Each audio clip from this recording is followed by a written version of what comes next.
back with the ForeverLux Haul, my affordable haul. What worked out for me, everything's new. I don't have any of these. I've never had any of these. The interesting thing is, all of these are fragrances that I kind of just slept on or I heard about and I just kind of skipped. The first being my only tester out of the lot, and that is Versace Dylan Turquoise. Okay, let's just take a moment. Look at this bottle. This is probably one of the most impressive bottles. When I opened the tester box, I did not expect the bottle to look like this.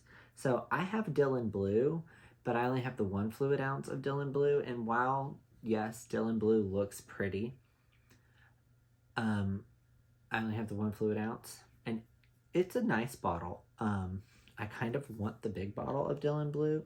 I feel like when I run out of Dylan Blue, I will buy the big bottle, but can we just talk about this bottle? Look at this. The stamping of the Versace on the top, the crest of the Medusa head, just the whole bottle, the frosting. I love anything teal aquatic. It's hefty. Like, this is like an actual metal stamp. It's nice. So I won a giveaway on Instagram like last year of a little tiny mini of this, and I was like so excited to get it because I really wanted this. I read all the notes. It was citrusy, bergamot, lemon. It got a lot of comparisons to Victoria's Secret's Very Sexy C, which I have and love. But Very Sexy C to me is very lemon and very green. I also have Tom Ford's Portofino. I don't know the rest of it. And I also have Soleil Blanc. They're very similar, the Portofino and the Soleil Blanc. They're all that mandarin, orange, bergamot, citrus, lemon, zesty. They all kind of smell the same. This smells just like the rest of them. Did I need this? Absolutely not. Am I mad that I have this? No.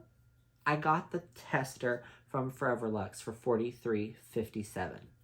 Not bad. That's a really good deal. I looked and looked and looked for this back before I had all those other fragrances, but prior to me having the Tom Fords, and even prior to me having, I want to say, even prior to me having Very Sexy C. This was going to be my lemony scent, and then I just got all those other fragrances. I'm not mad that I have this. It is a really pretty bottle. It's a lot bigger than I expected, but for the price, like I said, everything I'm getting is affordable. These are affordable hauls. So my very, very, very, very favorite Versace fragrance, it's actually in my top 8 of all time favorite scents, is Versace Bright Crystal Absolute. I don't know if you can see it behind me in my cabinet or not, but I'm probably on my 8th bottle of Versace Bright Crystal Absolute. I love Absolute. It is beautiful, memories and everything, and I've talked about it a million times on my Instagram. You can go to my Instagram, go to my videos, scroll, and you can find it. There's a video on my Instagram that says my top 8 fragrances I will wear for the rest of my life. That's where you can find it. You can also go to my Fragrantica and click on my very top. It shows my 8 fragrances that are my signature scents, and you can read my review there. Plus, you can probably just click around on my Instagram. I've probably reviewed it a million times. It's always like a scent of the day, and I sometimes like to just review it because I love taking pictures of the bottle. So the other crystal was Crystal Noir, and my young mind, when I was starting out in fragrance, anything noir, anything dark, I immediately thought woody, spicy, mature. I don't want it. So for years, I have ignored Crystal Noir. I saw on ForeverLux that it kept popping up in the affordability range. A 1 ounce bottle was under $40. And I'm like, a 1 ounce bottle? That's going to be like this big. And I thought, I don't want that. And I've tried just Bright Crystal, and it's okay, but it's clean, crisp, boring, pedestrian. That's why I like the Absolute. It just has something extra. Long story short, I went ahead and I bought the little 1 fluid ounce bottle of Crystal Noir. And I mainly did it because I actually took time to read the notes. And yes, they are green and woody, but they are also musky, powdery, coconut, white floral. And I thought, wait a minute, I like all of those notes. So I got this tiny little bottle of, you know, Crystal Noir, and I thought, this looks really cheesy. It's small, but okay, we'll try it. And I opened it up and I sniffed it and I went, oh. And then I sprayed it. Oh, I have worn this the last 2 days that I've had this. I've already put this much of a dent in it. This is amazing. I have slept on this. Why did I sleep on Crystal Noir for so long? And I got this for under $40. I could have bought the large 3.3 ounce of this tester for $43. So I'm kind of like, well, damn, I should have just bought the big tester bottle. But I have the 1 ounce. I have a bazillion fragrances. This is plenty. I won't wear this all the time, but I really do like this. This is a very, very powdery, musky coconut on me. I don't get any woods. I wore this today, and it wore probably...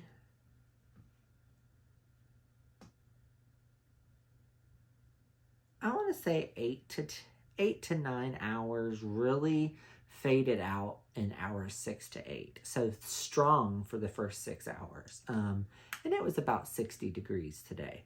It's now evening time that I'm filming, and I'm really impressed with Crystal Noir. So if you have neglected Crystal Noir, don't. It's a very, very good pickup. I really like the final cheapie, and this is the most impressive cheapie. I only have one other fragrance from this collection. I have an Omnia. I don't know which one it is in the collection. It's a really fragrant, clean green, and it's in a really pretty multicolored rainbow bottle. But it's a Bulgari Omnia that I have. I don't have a lot of Bulgari scents. I don't really ever see Bulgari scents. If I do, they're always those Omnias. But bunch of them all over ForeverLux. Omnia galore, Goldia galore, all these other Bulgari scents. Well, the Goldias, the bottles have always intrigued me. And one of the lineups that was on ForeverLux for very affordable, around $40, was the Goldia Roman collection. So after reading the notes, there is a Roman like intense and then just a Roman night. And the one I picked up is Goldia the Roman Night. This is not the intense one. This is just Roman Night. The box is kind of cool. The glitter does not come off, but it is like a glittery box. So I didn't know what to expect with this.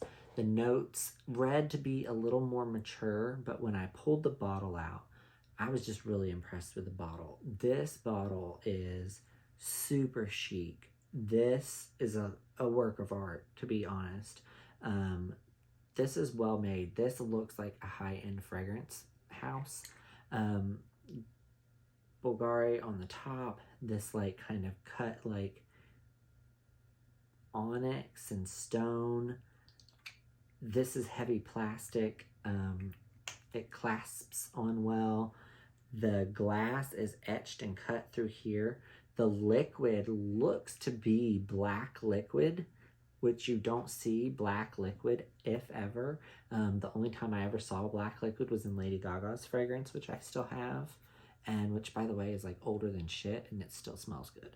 But anyways, and this kind of reminds me of Lady Gaga's perfume because it was black and gold.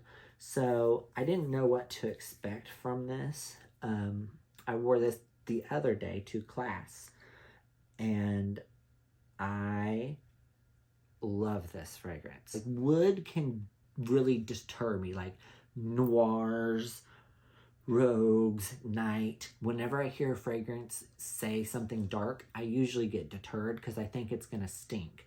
Anything with like incense or heavy woods or heavy dark patchoulis, I can kind of go out the window because typically I like sugary florals, white florals, soft, intimate. I like that. But man, a really pretty dark fragrance done right, done intimately, can be so gorgeous on my skin and so gorgeous with my chemistry. And that's what Goldia the Roman Night does. It is so pretty with my skin and my chemistry. It's gorgeous. It's a little bit mature. It hits the air and it hits your skin, and it does kind of remind you a little bit of like an older noir-esque older lady scent. And that's what led me to one of the other reasons why I got it. Because when I got it, I was like, there was another reason I wanted this. And I remembered, aha, it's a dupe for Coco Noir. Coco Chanel Noir. I've always wanted to try Noir. A lot of people talk about how it has like jasmine and bergamot and like all these woods and these dark coffee notes and this like musky, sexy undertone, but it's very unique and it's very specific. My friend Deja, she's like, I love it. I didn't think I'd love it. She actually tried it, I believe, hated it, and then tried it again, loved it, and bought the whole freaking expensive bottle. I only have one Chanel, and it's Chanel No. 5 in the red bottle, which it's a little more floral in the red bottle. And the only other Chanel I want is Chanel No. 19 Powdery, which I have not bought yet because it's expensive. I love it. It has got like that kind of cologne-ish bath bomb.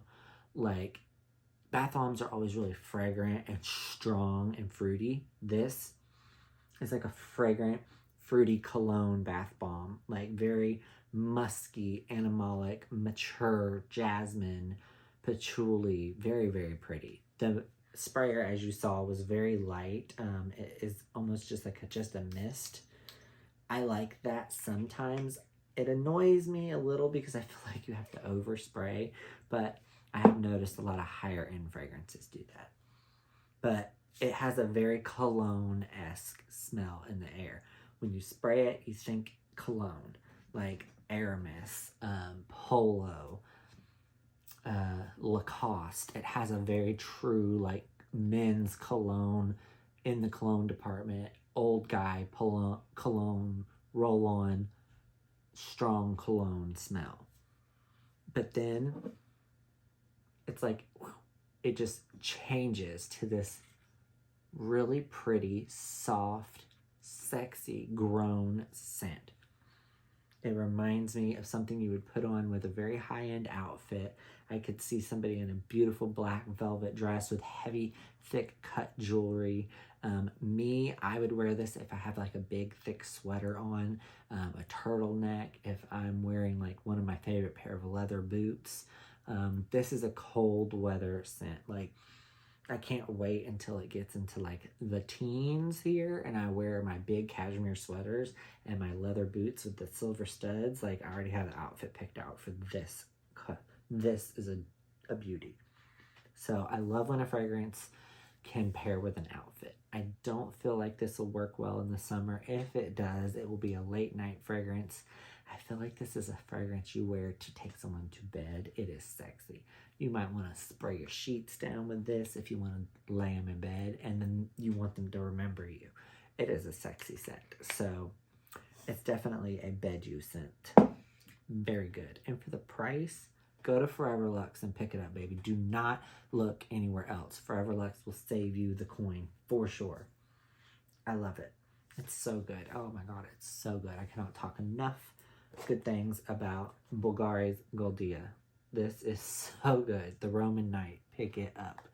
That's all. I hope you guys enjoyed my affordability haul. I love ForeverLux. I've already returned those packaged up fragrances that did not work out for me, and they were super nice. They told me where to send them back. You do have to pay for the shipping, and they do charge you a little bit to send them back, but hey, no big deal. The money I get back, I'm just going to turn around and buy something else. It is what it is. It's all part of the testing game.